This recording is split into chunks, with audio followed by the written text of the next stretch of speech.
الحمد لله نحمده ونستعينه ونستغفره ونؤمن به ونتوكل عليه ونعوذ بالله من شرور أنفسنا ومن سيئات أعمالنا من يهده الله فلا مضل له ومن يضلله فلا هادي له ونشهد أن لا إله إلا الله وحده لا شريك له ونشهد أن سيدنا ومولانا محمدا عبده ورسوله قال الله سبحانه وتعالى أعوذ بالله من الشيطان الرجيم بسم الله الرحمن الرحيم ومريم ابنة عمران التي أحصنت فرجها فنفخنا فيه من روحنا وقال تعالى في مقام آخر وحور عين كأمثال اللؤلؤ المكنون لم يطمثهن إنس قبلهم ولا جان صدق الله العظيم. الحمدللہ سیرت نبی پاک صلی اللہ علیہ وسلم کا سلسلہ نمبر 20 آج بیان کیا جا رہا ہے. سلسلہ نمبر 19 کا اختتام حضرت مریم علیہ السلام کے تذکرے پر مکمل ہوا تھا، جہاں پر عورت کی اصل صفت جو عفت اور عصمت ہے اس کا بیان چل رہا تھا کہ عورت کے اندر اللہ سبحانہ و تعالیٰ نے سب سے اعلیٰ صفت جو بیان فرمائی، وہ یہ نہیں کہا کہ اس کی خوبصورتی، اس کا بناؤ سنگار یا اس کی تعلیم یا اس کی اور کوئی ہنر، سلیقہ مندی وغیرہ، بلکہ یہ صفت بیان فرمائی کہ یاد کرو مریم علیہ السلام کو جو عمران کی بیٹی تھی اور جنہوں نے اپنی شرمگاہ کی حفاظت فرمائی، یہ بات اللہ سبحانہ تعالیٰ نے بیان فرمائی. اسی طرح دوسری مقام پہ بھی یہی فرمایا کہ وحور عین کامثال اللؤلؤ المکنون، کہ ہم نے دیکھتے نہیں ہے کہ حوریں رکھی ہیں، کیسی حوریں بنائیں، بڑی بڑی آنکھوں والی ہیں، جیسے صدف کے اندر ایک موتی چھپا ہوا ہوتا ہے اور جس کو کسی نے ہاتھ نہیں لگایا، نہ ان کو کسی جن نے یا کسی انس نے چھوا تک بھی نہیں. یہ اصل عورت کی صفت ہے جو اس کی عفت اور پاکیزگی والی ہے. اصل چیز تو یہی. تبھی ایک عورت کے بدن کو ہاتھ لگنا، اس کے باپ کے گھر سے نکلنے کے بعد اس کے شوہر کا ہی، یہ اس کی اصل پاک دامنی ہے. اور سیدنا فاطمہ رضی اللہ تعالیٰ عنہ کا بھی ذکر کیا تھا کہ انہوں نے فرمایا حضرت علی رضی اللہ تعالیٰ عنہ سے، اپنے شوہر سے، کہ اے علی جب میں مر جاؤں تو میرا جنازہ رات میں پڑھانا اور مجھے راتوں رات تدفین کر دینا، دفن کر دینا. تو حضرت علی رضی اللہ تعالیٰ عنہ ایک دم تلملا اٹھے کہ یہ اے فاطمہ آپ کیا بات کرتی ہیں، جبکہ آپ تو رسول خدا صلی اللہ علیہ وسلم کی چہیتی ہیں، ان کی صاحبزادی ہیں، اور آپ کا جنازہ اجنبیوں کی طرح پڑھا دیا جائے، یہ کیسے ہو سکتا ہے؟ تو آپ نے بڑی عجیب بات فرمایا کہ اے علی، جیسا کہ زندگی میں کبھی کسی غیر مرد کی نگاہ مجھ پر نہیں پڑی، میں چاہتی ہوں کہ مرنے کے بعد بھی میرے کفن میں جب مجھے لپیٹ دیا جائے تو تب بھی میرے جنازے پر کسی غیر مرد کی نظر نہ پڑ سکے.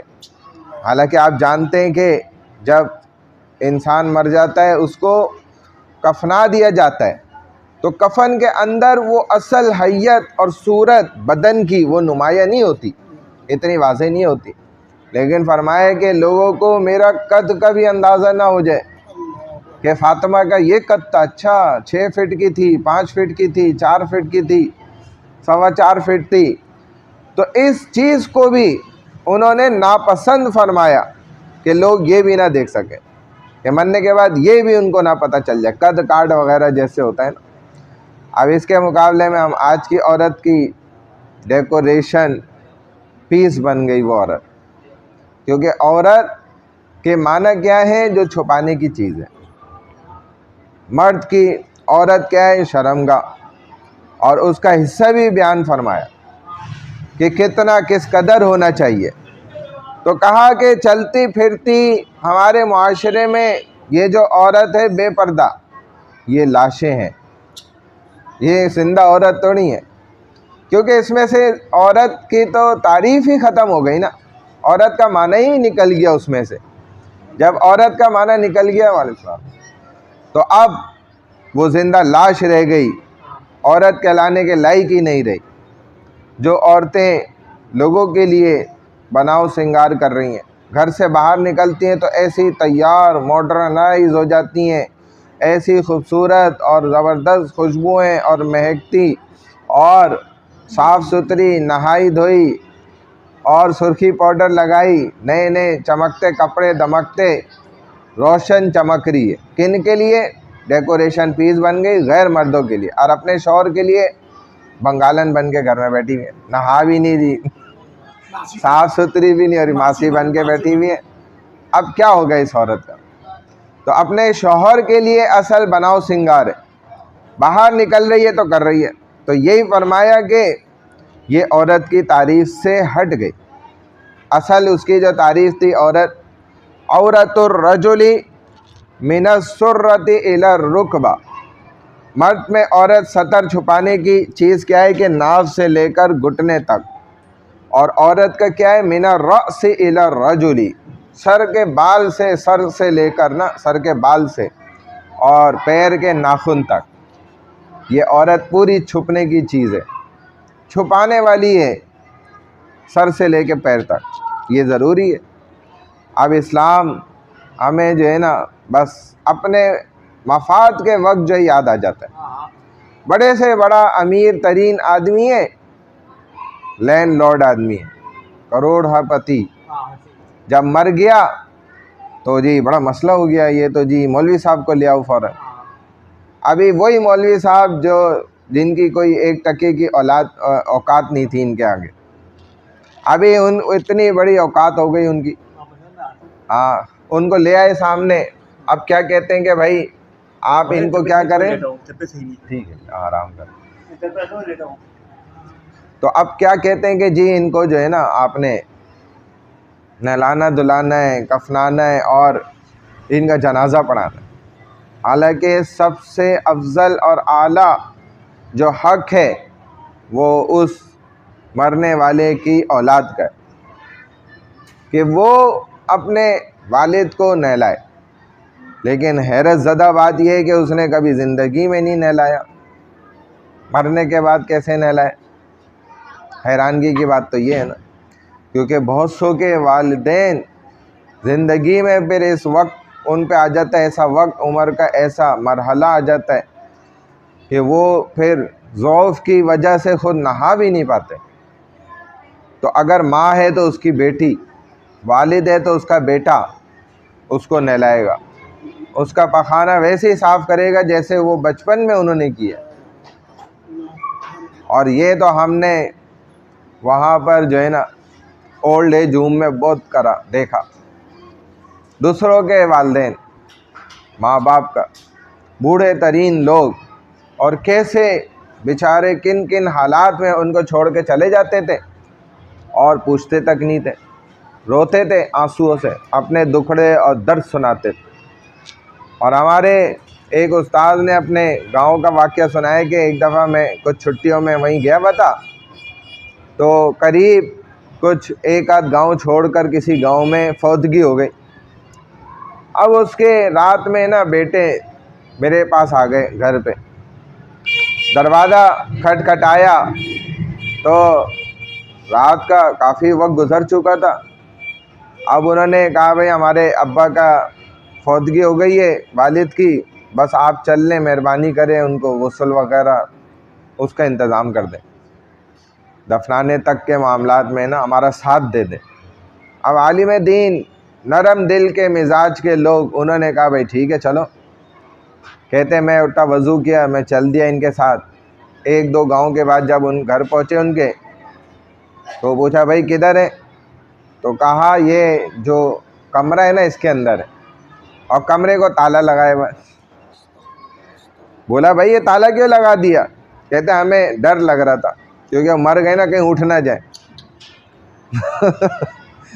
تو استاد جی نے فرمایا ارے اللہ کے بندو، تم ان کی زندگی میں بھی اتنا ڈرتے تھے، ان سے نہیں ڈرتے تھے، اور واقعی زندگی میں تو اتنا ڈرے نہیں، لیکن مرنے کے بعد اب خوف زدہ ہو رہے ہیں ہاتھ لگاتے ہوئے بھی۔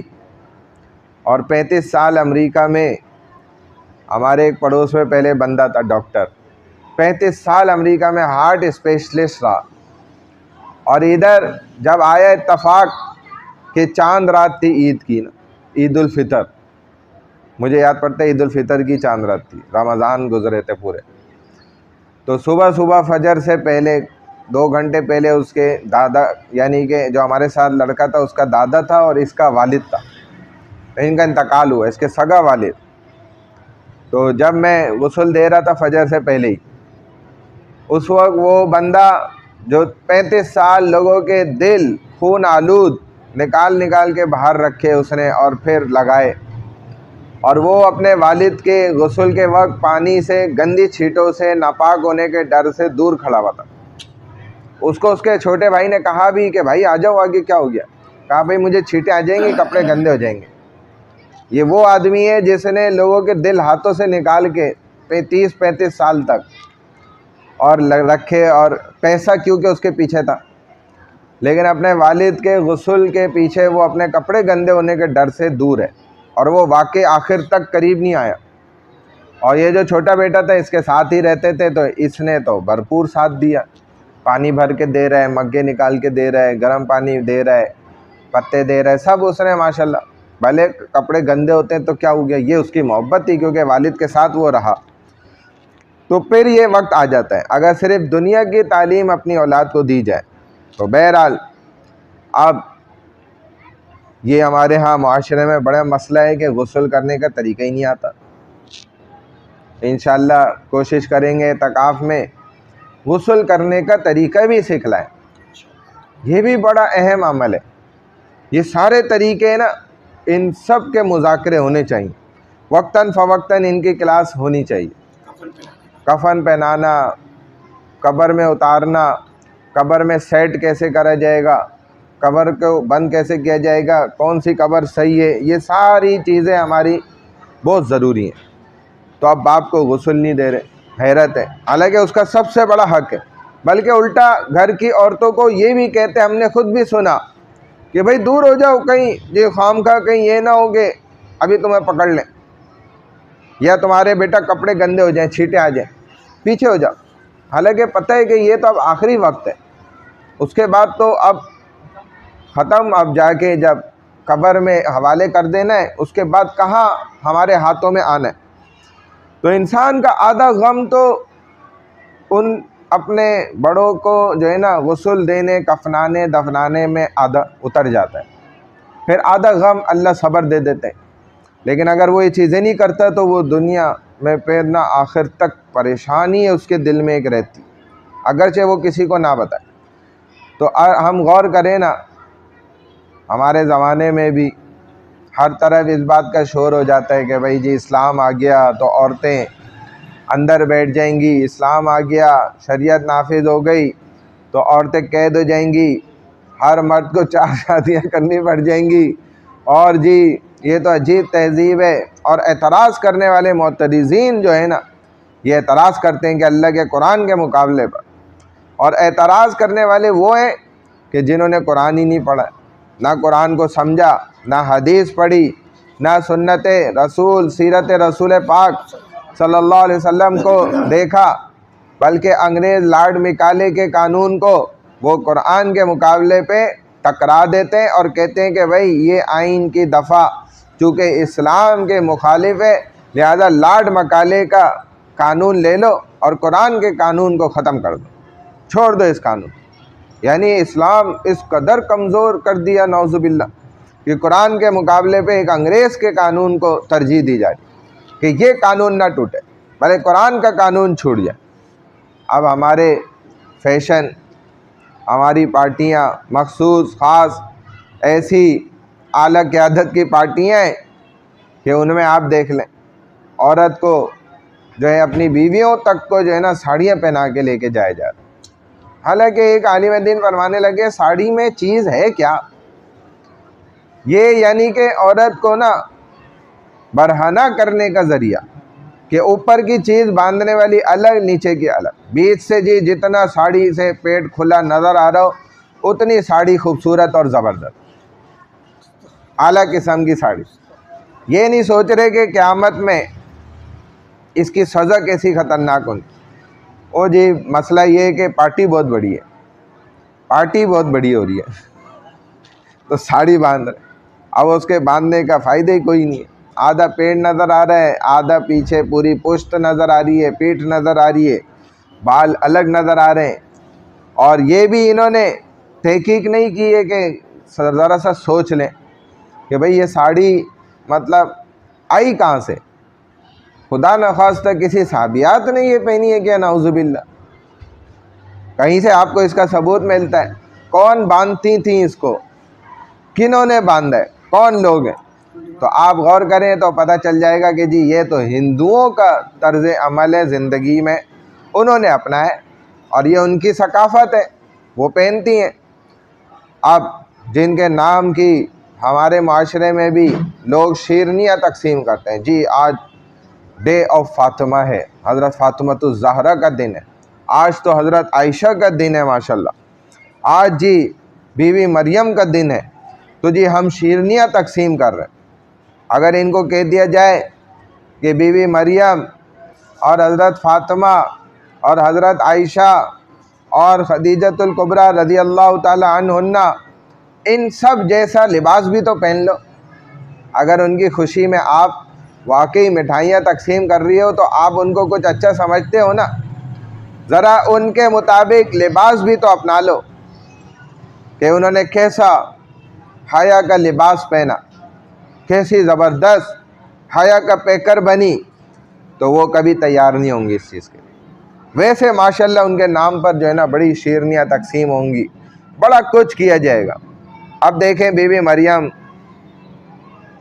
ان کے عزت اور عصمت کس قدر غالب تھی کہ وہ چیخ پڑی اس جملے پر جب انہوں نے سنا نا، تو کہا کہ جب جبرائیل نے خبر دی، کہا کہ لم یمسسنی بشر ولم اکو بغیہ، یہ کیا کہتے ہو؟ کیسے ایسا ہو سکتا ہے جبکہ میں تو کوئی گناہگار نہیں ہوں، میں تو کوئی بدکار عورت نہیں ہوں، مجھے تو کسی مرد نے چھوا تک بھی نہیں، تو یہ تم کیسی بات کر رہے ہو کہ جس کو بغیر نکاح کے بچہ پیدا ہو جائے؟ جبرائیل نے فرمایا قال کذالک قال ربک هو علی ہین ولنجعلک آیۃ للناس ورحمۃ منا وکان امرا مقضیا، کہ اے مریم آپ غصہ مت کیجیے، آپ پریشان مت ہو جائیے، بلکہ یہ آپ کے رب کا فیصلہ ہے، اور یہ بغیر نکاح کے کرنے کے لیے اللہ نے جو فیصلہ کیا ہے نا، یہ اللہ کے لیے کوئی مشکل بات تھوڑی ہے۔ اور بات تو یہ ہے کہ اللہ ان کو نشانی بنانا چاہتے ہیں، تبھی تو اللہ ثابت کر رہے ہیں کہ انسان یہ سمجھتے ہیں نا کہ ہم ماں باپ کے ملنے سے ہی اولاد پیدا کرتے ہیں، تو دیکھ لو میں ان کے بغیر بھی کر سکتا ہوں۔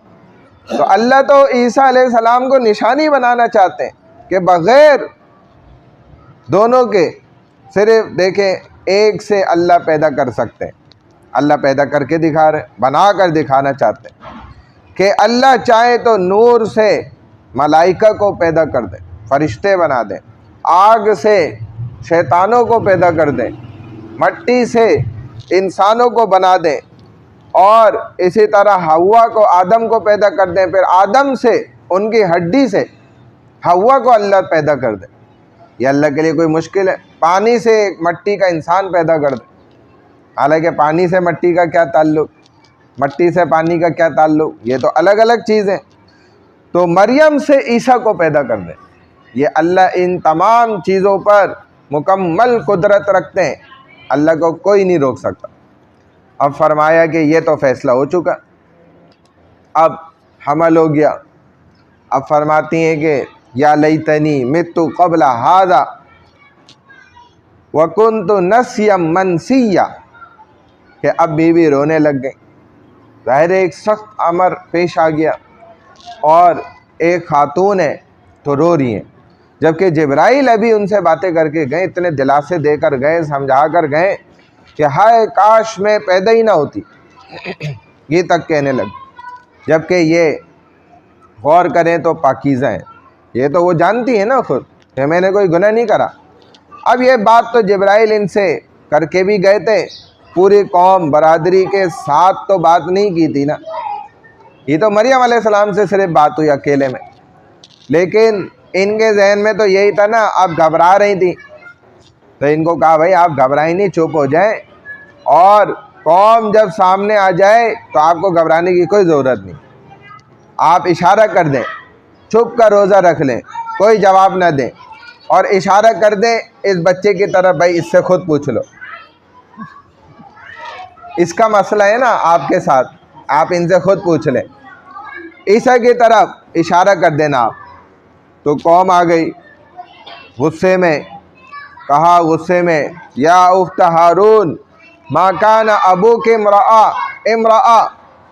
ما کان ابوک امرأ سوء، ہاں سو کہتے ہیں برائی، وما کانت امک بغیہ، اے ہارون کی بہن۔ اب یہ ہارون وہ نبی مراد نہیں ہے موسیٰ علیہ السلام کے بھائی جو ہے، بلکہ یہ ہارون مطلب اس وقت کوئی ایک رجل صالح، نیک انسان تھا، نیک بندہ تھا، اس کا نام دیکھیں قرآن نے ذکر کیا، بڑا عابد تھا اس زمانے کا، عبادت گزار۔ اب ان کا نام تھا ہارون، تو کہا تمہارے والد تو اچھے ہیں، تمہاری ماں بھی اچھی بھلی عورت ہے، تم نے یہ کیا کیا؟ اب مریم علیہ السلام فاشارت الیہ، تو بی بی مریم علیہ السلام نے ایسے اشارہ کرا، قالوا کیف نکلم من کان فی المہد صبیا قال انی عبد اللہ آتانی الکتاب وجعلنی نبیا وجعلنی مبارکا اینما کنت واوصانی بالصلاۃ والزکاۃ ما دمت حیا۔ اب بی بی مریم علیہ السلام اشارہ کر رہی ہیں، عیسیٰ علیہ السلام بول پڑے اور کہتے ہیں کہ میں تو اللہ کا بندہ ہوں، اللہ نے مجھے نبی بنایا، مجھے کتاب دی ہے، مجھے برکت والا بنایا، اللہ کی عبادت، نمازیں، زکوٰۃ یہ قائم کرنے والا مجھے بنایا۔ اب یہ تلاوت کر رہے ہیں، حضرت جعفر رضی اللہ تعالیٰ عنہ، جو واقعہ چل رہا تھا نا، نجاشی کے پاس تھے، نجاشی نے پوچھا تھا نا، یہ سوال کیا تھا کہ بھائی بتاؤ عیسیٰ علیہ السلام کے متعلق تمہارے نبی کا کیا فرمان ہے، تمہاری آسمانی کتاب میں کیا اشارہ ملتا ہے؟ تو یہ سارا حضرت جعفر رضی اللہ تعالیٰ عنہ نجاشی بادشاہ کے سامنے یہ آیات سنا رہے تھے، ایک ایک آیت پڑھ کے سنائے کہ یہ سارا واقعہ ملتا ہے۔ نجاشی بادشاہ رونے لگ گیا، یہ سارا واقعہ سن گیا۔ اب اس نے ایک لکڑی پڑی تھی، اٹھائی، تلاوت مکمل ہوئی تو وہ باریک سی شاخ نما ایک لکڑی تھی، وہ اٹھا کر اس نے کہا بالکل، ہلاتے ہوئے نا، وحدانیت کی طرف اشارہ کرتے ہوئے کہا کہ بالکل ٹھیک کہا، جو تم نے کہا یہی بات سچ ہے، کہ یہی حق بات ہے۔ حضرت عیسیٰ علیہ السلام کے متعلق جو جو تم نے بتایا۔ اب کافر جو تھے یہ پریشان ہو گئے کہ یہ کیا ہو گیا، ہم تو اس چکر میں لائے تھے کہ نجاشی بادشاہ ان کو اپنے یہاں سے نکال دیں، ان کے بھی دین کے خلاف ہے، ہمارے بھی اپنا ایک نیا دین پیش کرتے ہیں۔ تو کہا بھائی جب تک تم ہمارے ہاں رہنا چاہو رہ سکتے ہو، تمہیں میری طرف سے پوری اجازت۔ اب نجاشی مزید متاثر ہو گیا، اب ان لوگوں نے دوسری سازش برپا کر دی، اور یہ نجاشی بادشاہ جو تھا قرآن سن کر اسی وقت کہتے ہیں مسلمان ہو گیا، کلمہ پڑھ لیا، کیونکہ تھا بھی بڑا رحم دل انسان۔ اور یہ وہی نجاشی بادشاہ ہے جس کا ذکر پہلے گزرا بھی تھا ہماری اسی سیرت میں، جس نے ام حبیبہ رضی اللہ تعالیٰ عنہ، ابو سفیان کی بیٹی جو زوجہ رسول پاک صلی اللہ علیہ وسلم ہے، ان کا حق مہر اسی نے پورا ادا کیا تھا، اسی نے شادی کروائی تھی ساری، اور اسی نے تمام خرچہ بھی اٹھایا تھا، اور ساتھ میں ام حبیبہ رضی اللہ تعالیٰ عنہ کو اس نے خادم اور ہدایہ بھی دے کر بھیجے تھے، بڑا اس نے سارا خرچ اٹھایا۔ اب جب ان کو پتہ چلا کہ اب تو بادشاہی ہمارے ہاتھ سے گیا، ہم تو بادشاہ کے بہانے سے ان کو نکلوانا چاہتے تھے، جو مکہ سے بھاگ کے مسلمان یہاں آ گئے تھے جان چھڑا کے، تو اب ان سب نے اپنے تمام بڑے پادریوں کو نا اکٹھا کیا، اور یہ فیصلہ کیا کہ بھائی وفد بنا کرنا بادشاہ کے پاس جائے اور کہا جائے کہ بھائی یا تو ہماری بات مان لو یا بادشاہت چھوڑ دو، کیونکہ جو ہمارا مذہب ہے سارے ادھر اسی مذہب کے رہنے والے لوگ ہیں، اب تم اپنا مذہب اگر بدلتے ہو تو بادشاہت چھوڑ دو یا مذہب چھوڑ دو۔ اب بادشاہ یہ کوئی بیوقوف آدمی نہیں تھا، یہ بڑا سمجھدار تھا، اللہ نے اس کو بڑی سمجھ بوجھ دی تھی۔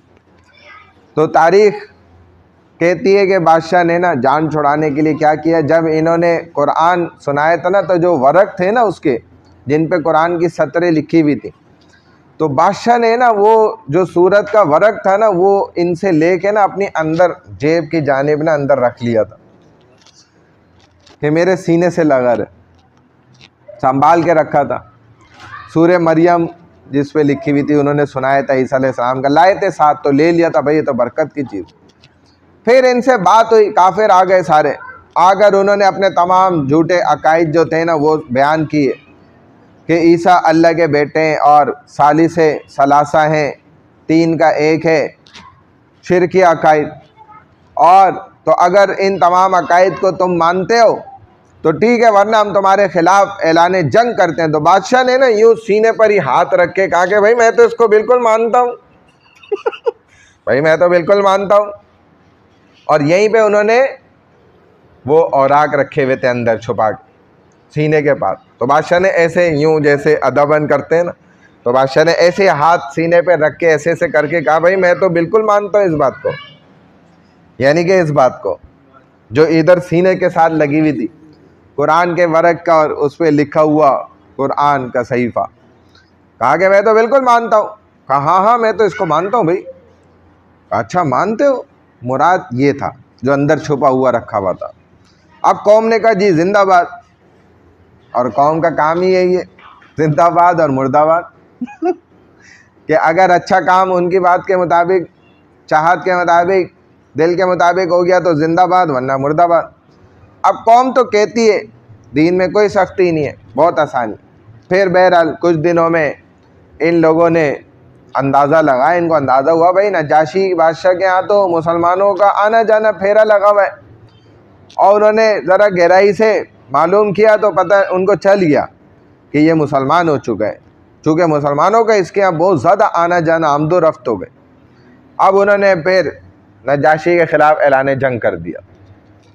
اب اپنی تمام عیسائی قوتوں کو انہوں نے اکٹھا کیا، اس کے لیے اب ان مسلمانوں اور ان کے درمیان نا اس وقت ایک دریا تھا، ایک دوسری جانب مسلمان رہتے تھے اور یہ جتنے تھے نا عیسائی قسم کے اور بد مذہب قسم کے لوگ وہ اس طرف رہتے تھے جو اس وقت ان کے غلط عقائد تھے۔ تو مسلمان دوسری طرف رہتے، یہ اس طرف رہتے، آبادی ان کی اس طرف تھی۔ اعلان جنگ ہو گیا تو اب نجاشی نے بھی کہا ٹھیک ہے بھائی اگر تم اعلان جنگ کرتے ہو، لڑنا چاہتے ہو، تمہاری مرضی، لڑو پھر، صحیح ہے۔ اب مسلمان بھی سوچنے لگے کہ اگر نجاشی جیت گیا تو ہمارا خیر ہے، ہم بچ جائیں گے، لیکن اگر خدا نخواستہ نجاشی مارا گیا، ہار گیا یہ جنگ، تو پھر تو ہم پھنس جائیں گے۔ اب مسلمانوں نے فیصلہ کیا بھائی حالات معلوم کرے جائیں، ادھر تو اعلان جنگ ہو گیا اور لڑائی شروع ہو گئی ہے، تو معلوم تو کیا جائے کہ کیا وہاں پہ حالات ہیں، خبر تو کوئی لے کر آئے۔ کون اتنا بڑا دریا پار کر کے جائے گا؟ لہذا طے ہوا، حضرت زبیر رضی اللہ تعالیٰ عنہ نے کہا کہ بھئی میں جاتا ہوں، میں خبر لے کر آتا ہوں۔ اللہ کی مہربانی ہوئی کہ یہ آئے تو خبر پتہ چلی کہ جی نجاشی کو فتح ہو گیا، نجاشی کامیاب ہو گیا، مخالفین شکست کھا گئے۔ تو مسلمانوں کو بڑی خوشی ہو گئی کہ بھائی یہ تو بہت اچھا ہو گیا کہ نجاشی بچ گیا اور جیت گیا۔ اب یہ بات یاد رکھیں کہ یہ وہی نجاشی ہے کہ جس کے مرنے پر نا اللہ نے نبی اکرم صلی اللہ علیہ وسلم کو خبر فرمائی تھی، کیونکہ یہ مسلمان ہو گیا تھا نا بعد میں، اور اس نے یہ بڑا اچھا عمل بھی کیا تھا، ظلم کے خلاف بھی تھا۔ تو حضور صلی اللہ علیہ وسلم نے صحابہ کو فرمایا کہ بھئی ہمارا بھائی مسلمان نجاشی بادشاہ فوت ہو گیا ہے، تو ان کا نماز جنازہ پڑھنا ہے، غائبانہ نماز جنازہ کا۔ اب یہاں پر ایک ذکر ہے، تفصیلی تذکرہ ہے، یہ ایک مسئلہ ہے شریعت کا، اس کو بھی سمجھنا چاہیے، سیرت میں ہر چیز سمجھنی چاہیے۔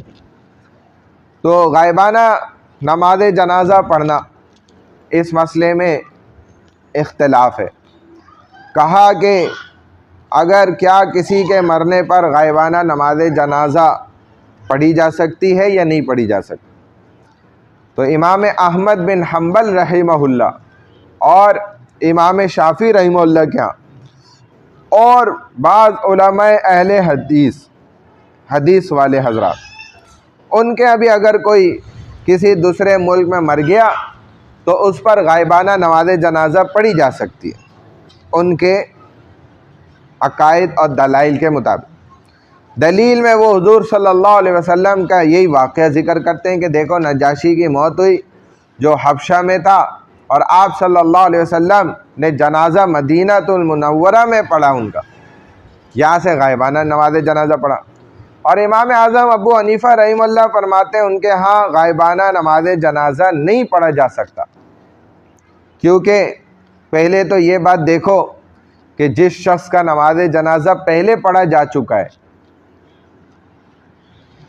کیا دوبارہ اس کا نماز جنازہ پڑھ سکتے ہیں؟ تو انہوں نے وضاحت کری اس مسئلے کی کہ بھائی آپ غور کریں، وہاں نجاشی کا جنازہ کسی نے پڑھا ہی نہیں تھا، کس نے پڑھا تھا آپ ثابت کریں، کیونکہ پتہ چلتا ہے کہ اس وقت حبشہ میں تو مسلمانیت موجود ہی نہیں تھی، بہت چند تھوڑے سے مسلمان، وہ بھی دریا پار ادھر اپنی جان بچا کے چھپ کے رہتے تھے کہ بھئی ادھر تو عیسائیت کا غلبہ ہے، تو مسلمان ہی نہیں تھے تو کس نے پڑھنا تھا جنازہ؟ وہ جو تھوڑے سے تھے وہ تو خبر لینے کے لیے آنے کے لیے آپس میں فیصلے کر رہے تھے کون جائے گا، بھائی خبر لے کر آ جائے صرف۔ تو الٹا کچھ مسلمان مکہ سے ہجرت کر کے حبشہ پہنچے ہوئے تھے اور ابھی دین کے احکامات بھی مکمل نہیں آئے تھے۔ دوسری بات یہ تھی کہ اللہ نے باقاعدہ خبر کی تھی جبرائیل علیہ السلام کو بھیج کر رسول اللہ صلی اللہ علیہ وسلم کو نجاشی مر گیا ہے، اور بعض روایت میں بھی آتا ہے کہ ایسے جیسے بیت المقدس کو نبی کریم صلی اللہ علیہ وسلم کی نظروں کے سامنے کر دیا گیا تھا، آپ کو دکھ رہا تھا، ایسے ہی نجاشی کو سامنے کر دیا تھا، تو نماز جنازہ پڑھ دیا گیا۔ جب ایک بندہ سامنے دکھ رہا ہے تو اس کی نماز جنازہ پڑھی جا سکتی ہے، ورنہ اس کے علاوہ ایسے کتنے ہی واقعات ہیں جن میں ہمیشہ اس طرح ہوا ہے کہ آپ کے بہت ہی قریبی اور دل عزیز صحابہ اکرام رضوان اللہ تعالی علیہم اجمعین جو پوری دنیا میں دین کی تبلیغ اور دعوت کی نسبت سے نکل گئے اور آپ کی قربت کی اور محبت کو چھوڑ کر گئے قربانی دے کر، کسی کا بھی آپ نے ثابت نہیں ہے کہ جنازہ غائبانہ پڑھو۔ کتنے ان میں سے اللہ کے راستے میں انتقال کر گئے، شہید ہو گئے۔ حضور علیہ الصلوۃ والسلام کو اپنے ان اصحاب سے بہت محبت تھی شدت کے ساتھ، لیکن ان کی اموات اللہ کے راستے میں ہوئیں، اور رسول اللہ صلی اللہ علیہ وسلم نے اتنے بڑے بڑے اور اچھے اچھے صحابہ کی نماز جنازہ اپنے ساتھیوں کی نہیں پڑھ سکے، وہیں پہ تدفین ہو گئے، آپ نے غائبانہ نماز جنازہ نہیں پڑھی۔ اب امام اعظم ابو حنیفہ رحمہ اللہ، ان کے بھی اپنے دلائل ہیں نا، دو دلیلیں تو ہو گئیں۔ اب ایک اور روایت سے استدلال کرتے ہیں، کہتے کہ ایک عورت تھی جو مسجد نبوی میں صلی اللہ علیہ وسلم کی صفائی کرتی تھی. حضور صلی اللہ علیہ وسلم نے بڑی خصوصیت سے یہ بات فرمائی ایک دفعہ صحابہ کو کہ بھائی یہ بڑی بوڑھی عورت ہے، اگر یہ خدا نخواستہ فوت ہو جائے نا تو مجھے ضرور بتانا ہے، میں نے اس کی نماز جنازہ پڑھنی ہے. خاص اس عورت کی بوڑھی خاتون تھی. تو اب نبی علیہ الصلوۃ والسلام کو ایک دن وہ نظر نہیں آئی، تو آپ نے پوچھا بھائی وہ عورت کدھر ہے؟ تو صحابہ نے بتلایا یا رسول اللہ وہ تو فوت ہو گئی تھی، ہم نے تدفین کر دی اس کی. نبی علیہ السلام نے فرمایا بھئی میں نے تو تمہیں خصوصیت سے کہا تھا وہ انتقال کرے تو مجھے بتانا ہے، میں نے اس کی نماز جنازہ پڑھنی ہے، یہ تم لوگوں نے کیا کیا، مجھے کیوں نہیں بتایا؟ تو فرمانے لگے یا رسول اللہ آپ رات کا پہر تھا، آپ آرام فرما رہے تھے، ہم نے مناسب نہیں سمجھا آپ کو جگانا، آپ کی نیند خراب کرنا اور بلا وجہ جنازے میں تاخیر کرنا یہ آپ نے ہی فرمایا، منع کیا، تو ہم نے اس لیے جلد بازی میں ان کو دفنا دیا نماز جنازہ پڑھ کے. تو حضور صلی اللہ علیہ وسلم نے فرمایا، حالانکہ رات تھی، تو آپ نے فرمایا مجھے لے چلو اس کی قبر پر. تو صحابہ حضور صلی اللہ علیہ وسلم کو ان کی قبر پر لے گئے. آپ نے ادھر نماز جنازہ پڑھا. تو اب امام اعظم ابو حنیفہ رحمہ اللہ کی دلیل سنیں کتنی بڑی زبردست ہے کہ آپ کیا فرماتے ہیں کہ اگر غائبانہ نماز جنازہ ہوتا تو رسول اللہ صلی اللہ علیہ وسلم وہیں سے پڑھ لیتے. آپ گئے کیوں وہاں تک؟ قبر تک جانے کا مقصد ہی کیا ہے کہ بھائی غائبانہ نہیں ہے، اسی لیے آپ نے جا کر وہاں ظاہری طور پر حاضر ہو کر ان کی قبر پر اور پھر وہاں پر نماز جنازہ پڑھی. تو بہرحال دلائل ہیں اپنے اپنے. اب حبشہ کے نجاشی جو بادشاہ تھا اس کی وجہ سے وہاں تو مسلمان مطمئن ہو گئے کہ یہ جیت گیا، لیکن یہ حضور صلی اللہ علیہ وسلم کے لیے بڑا سخت غم تھا جب یہ مرا. حضور صلی اللہ علیہ وسلم نے سوچا کہ اب طائف تشریف لے جائیں، اور شاید طائف میں آپ کو امید تھی کہ کوئی اللہ کا بندہ ہوگا جو بات سن لے گا اور اس دین کی طرف متوجہ ہو جائے گا. تو انہوں نے اتنی مخالفت کی، اس قدر سخت کہ حضور صلی اللہ علیہ وسلم بی بی عائشہ رضی اللہ تعالیٰ عنہ کو فرمایا تھا کہ مجھ پر جو طائف کا دن سختی والا گزرا تو اے عائشہ اتنا سخت دن تو میری زندگی میں کوئی نہیں گزرا جتنا سخت دن وہ تھا. آپ اس قدر مایوس ہو گئے تھے ہر طرف سے. حضور صلی اللہ علیہ وسلم پر اس دن پتھر برسائے ظالموں نے کہ بدن جو ہے لہو لہان ہوا، جوتے خون سے بھر آئے. آپ راستے میں تشریف لائے تو راستے میں ایک باغ آپ کو نظر آئے. آپ اس قدر غم زدہ ہو گئے تھے، سستانے کے لیے آپ اس میں داخل ہوئے. اب وہ باغ بھی کس کا تھا؟ دو مکہ کے سردار منافق عتبہ اور شیبہ، ان دونوں کا وہ باغ تھا. اب یہ دونوں مکہ کے بڑے سردار تھے، کافر تھے. حضور صلی اللہ علیہ وسلم نے سوچا تھوڑا میں یہاں پر کچھ لمحے بیٹھ جاؤں، آرام کر لوں اور پھر میں یہاں سے نکلوں. اب عتبہ اور شیبہ دونوں باغ میں ہی تھے، دور تھے. انہوں نے دور سے دیکھ لیا، پہچان لیا کہ یہ تو ھذا محمد الرسول اللہ، یہ تو محمد اللہ کے رسول ہیں. لیکن ان کے دل میں بھی کچھ نہ کچھ برادری کا خیال تھا، قوم کا، روایات کا، عادات کا لحاظ تھا ان کے اندر بھی کہ بھائی یہ خود ہمارے باغ میں چل کے آ گئے. اور عرب لوگ اس چیز کو بڑا سمجھتے تھے اس لحاظ سے کہ بھائی اب ان کی جو ہے نا ہم نے مہمان نوازی کرنی. انہوں نے اپنے غلام کو بلایا اور کہا کہ بھائی یہ کچھ انگور ہیں، پانی ہے، یہ لے جاؤ، محمد ہیں وہاں بیٹھے ہوئے ان کو پیش کرو. تو کم از کم ہمارے باغ میں آئے ہیں تو ہم ایسے تو نہیں جانے دیں ان کو.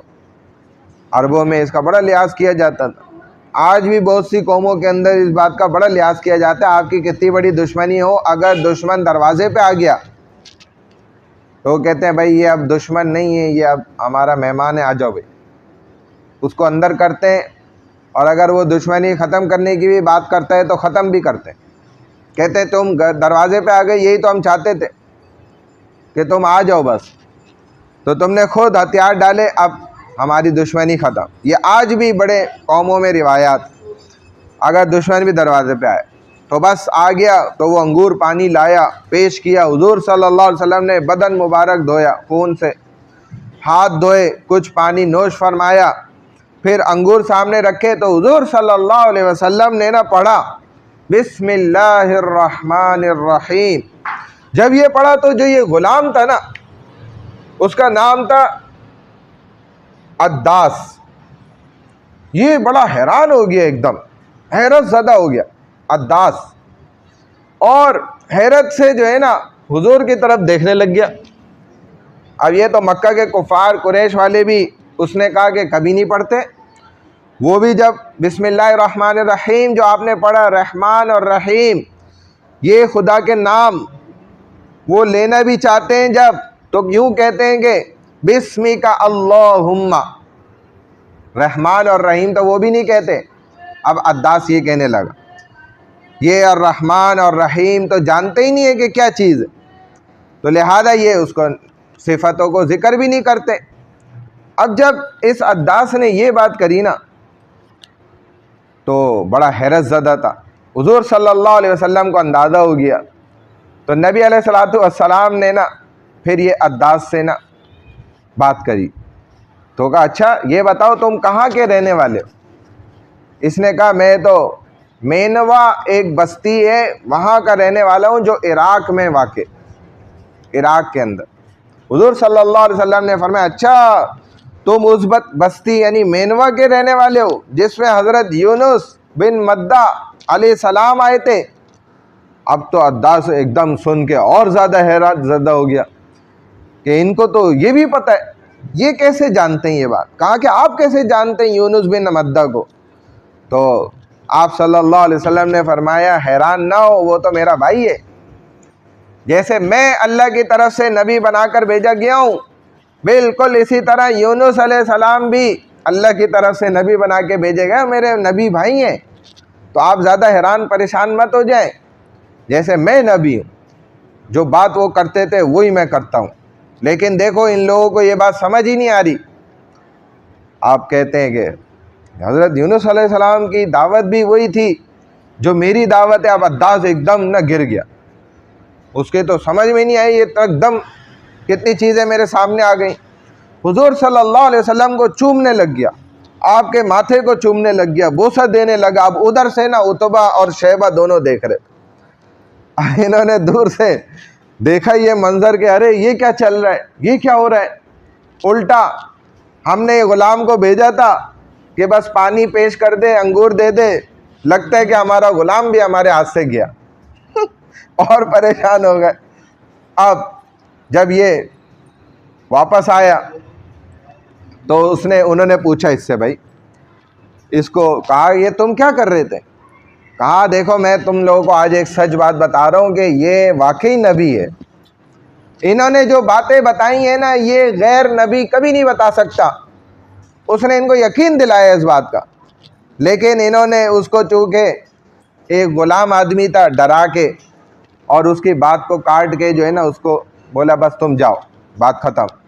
اب حضور صلی اللہ علیہ وسلم باغ سے چل پڑے، مکہ کے قریب آئے تو سوچا آپ چاہتے تھے میں مکہ میں پھر داخل ہو جاؤں، آپ نکل کے آئے اکیلے کہ ادھر کوئی میری بات نہیں مانتا. اب مکہ تو میں چھوڑ کر نکلا تھا، آپ سوچنے لگ گئے اب واپس کیسے اکیلے چلے جاؤں.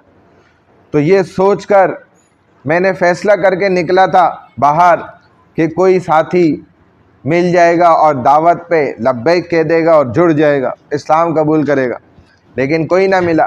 اب کیسے جاؤں اکیلے؟ تو صفحائے مکہ جو بیوقوف مکہ کے سردار ہیں یہ پھر میری اور مزید بڑھ کر مخالفت کریں گے. اب حضور صلی اللہ علیہ وسلم نے پھر پیغام بھیجا مکہ میں ایک سردار کو جس کا نام تھا اخنس بن شریم. اس کو پیغام بھجوایا کہ تم مکہ کے سرداروں میں سے ہو تو تم مجھے کم از کم اپنا امان جیوار دے دو، بھلے تم اسلام قبول کرتے ہو نہ کرو، لیکن اپنی گارنٹی تو میرے لیے دو. کہ مجھے مکہ میں کم از کم رہنے تو دیا جائے، تو اس نے کہا بھائی میرا تو قریش سے معاہدہ، لہذا میں آپ کو گارنٹی نہیں بن سکتا، آپ کے وکیل یا آپ کو میں امان نہیں دے سکتا۔ حضور صلی اللہ علیہ وسلم نے پھر شعیب ابن عمر جو ایک مکہ کا بڑا سردار تھا اور اس کے پاس پیغام بھیجا، کہتے ہیں بڑا حوصلے والا انسان تھا، بڑا صبر والا، اور حدیبیہ کے موقع پر جب صلح ہوئی تھی نا مسلمانوں اور ان کفار کے درمیان، کہتے اس پر دستخط بھی یہ شعیب ابن عمر نے کیا تھا۔ بڑا آدمی تھا، حوصلے والا، نرم دل تھا۔ جب یہ آ رہا تھا نا معاہدہ لے کر، تو حضور صلی اللہ علیہ وسلم نے صحابہ کو کہہ دیا تھا اسی وقت کہ بھائی خوشخبری ہو، آ تو ایک کافر ہی رہا ہے لیکن بھلا بندہ ہے، شعیب ابن عمر بھلا بندہ ہے، ہمارے لیے معاملہ آسان ہو جائے گا۔ یعنی آپ کا اشارہ تھا کہ چونکہ بندہ اچھا ہے تو یہ فیصلہ ہمارے حق میں ہو جائے گا۔ چنانچہ جب ایک آدمی اس کے پاس بھیجا حضور صلی اللہ علیہ وسلم نے امان حاصل کرنے کے لیے، تو اس نے بھی کہا نہیں، میں آپ کو پناہ نہیں دے سکتا کیونکہ میں حریف ہوں مکہ قریش والوں کا۔ اب حضور صلی اللہ علیہ وسلم اور پریشان ہوئے اسی اثنا میں کہ مصیبتوں کے پہاڑ آپ پر ٹوٹ رہے تھے۔ تو اب دوسری طرف جبرائیل تشریف لے آئے اور آپ صلی اللہ علیہ وسلم پر سلام عرض کیا اور فرمایا کہ اللہ پاک نے آپ کو ڈھیروں سلام بھیجیں، اور میرے ساتھ ایک اور فرشتہ بھیجا ہے جس کا نام ملک جبال ہے، پہاڑوں کا فرشتہ، اور اللہ فرماتے ہیں کہ آپ کے رب نے سلام بھیجیں آپ پر، آپ کا چاہیں تو یہ پہاڑوں کے ابشرین کو، جو دونوں پہاڑ ہیں نا، ان کو ملا کے رکھ دیں اور یہ سب کے سب ہلاک ہو جائیں گے۔ اب ایک طرف یہ قدرت تھی اور دوسری طرف ایسا رحمت للعالمین تھا۔ ایک صحابی نے بھی کہا رسول اللہ آپ کر دیتے بد دعا، حکم کر دیتے، فرمایا نہیں، مجھے اللہ نے رحمت للعالمین بنا کے بھیجا۔ تو حضور صلی اللہ علیہ وسلم فرماتے ہیں کہ جبرائیل اللہ سے کہہ دو یہ لوگ جانتے نہیں ہیں اصل حقیقت، تو شاید ان کی نسلوں میں سے مسلمان پیدا ہو جائیں، اور یہ ہوا بھی۔ ابو سفیان اسلام لائے، ابو جہل کا بیٹا اکرمہ مسلمان ہوا، ولید ابن مغیرہ کا بیٹا خالد جو سیف اللہ کی تلوار بنے حضرت خالد، یہ دیکھیں دعا قبول ہوئی، اور آج تک خالد رضی اللہ تعالیٰ عنہ کی تلوار سے دنیا ان کے وار سے گھبراتی، ان کے وار سے آج تک ڈرا جاتا ہے۔ بہرحال یہاں تک ہمارا سلسلہ سیرت النبی صلی اللہ علیہ وسلم کا 20واں مکمل ہو گیا۔ انشاءاللہ زندگی رہی تو آگے اس کو جاری رکھیں گے۔ اللہ ہم سب کو عمل کی توفیق عطا فرمائے۔ الحمدللہ رب العالمین والعاقبۃ للمتقین، والصلاۃ والسلام علی سید الانبیاء والمرسلین نبینا محمد وعلی آلہ واصحابہ اجمعین۔ اللہم حبب الینا الاسلام، اللہم حبب الینا القرآن، اللہم حبب الینا الایمان وزینہ فی قلوبنا وکرہ الینا الکفر والفسوق والعصیان، اللہم اجعلنا من الراشدین، اللہم تقبل منا صیامنا، اللہم تقبل منا قیامنا، اللہم تقبل منا اعمالنا، سبحان اللہ وبحمدہ، سبحانک اللہم وبحمدک، نشہد ان لا الہ الا انت، نستغفرک ونتوب الیک برحمتک یا ارحم الراحمین۔